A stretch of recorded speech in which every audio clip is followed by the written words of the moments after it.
আচ্ছা, তুমি বলছিলে সেদিন রাত্রেবেলার যে ঘটনাটা, যে মাসিমার জন্য কিছু, আর মাসিমাকে একটা কথা বলেছিলাম, আমার জন্য কিছু নিয়ে আসার প্ল্যান আছে। মাসিমাও দেখি পায়ে হাঁটতে একটুখানি অসুবিধা।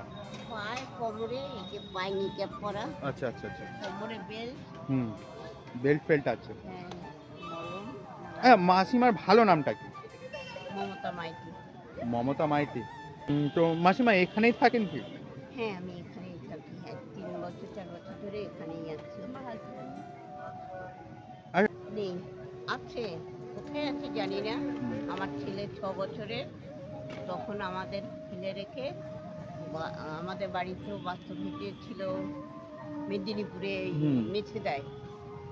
তা বাস্তবিকে জমি লুকিয়ে ডাব করে বিক্রি করে টাকা পয়সা নিয়ে চলে যাচ্ছে। আচ্ছা আচ্ছা। বাড়ি ছেলে, তারপরে ছেলে লকডাউনের আগে ওই ছেলে মারা যাওয়ার পরেই এখানে একটাই ছেলে ছিল কি? একটা ছেলে 22 বছর 3 মাস বয়স। আমি আয়ার কাজ করতাম। এই সে আমি ভাড়া ছিলাম গড়িয়াতে, আমি ওই দিনেপুরে চলে এলাম। গড়িয়া স্টেশনের ওখানে বাজারের কাছে শ্রীনগরে ভাড়া ছিলাম।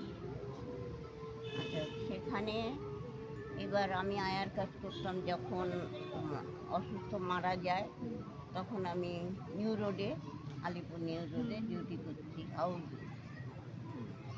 এবার বাড়িতে গিয়েও দেখি ও আমাকেও ফোন করেনি, বাড়ি গিয়ে দেখি এর অবস্থা করে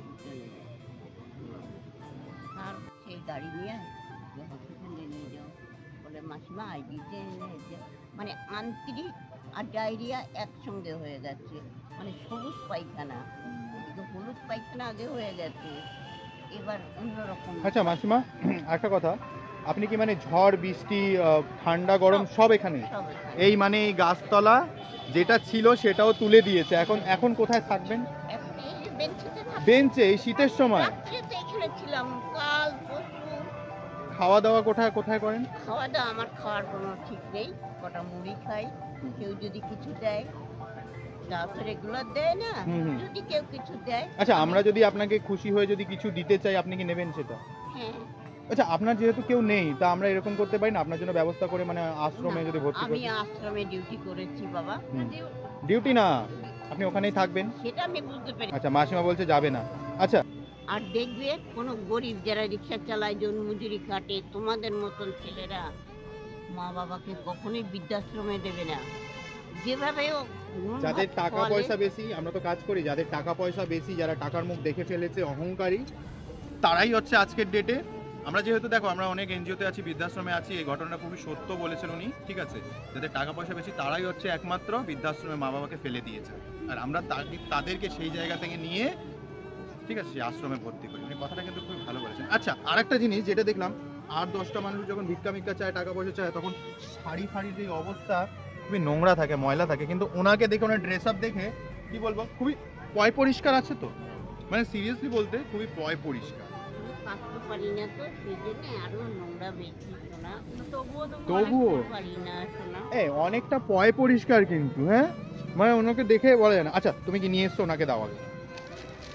ও আমাকে গত 3 দিন ধরে, ওই যে এসছিলাম লাস্ট দিন, তবে থেকে বলছে এটা কিন্তু পরবে। কি হয়েছে? এটা সুতির শাড়ি তো, এটা সুতি তো, সুতির শাড়ি আছে, আর এটা কি আছে জানো? চাদর।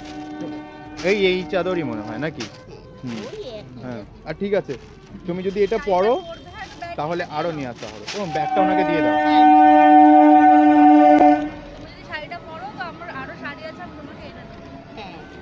আমি তো বলেছিলাম যে মা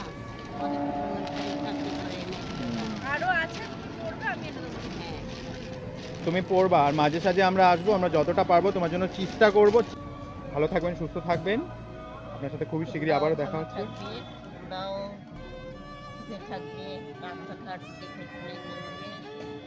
আর বন্ধু বান্ধবের সঙ্গে যে মিশবে, এখন তো দুর্ঘটনাটা বেশি ঘটছে।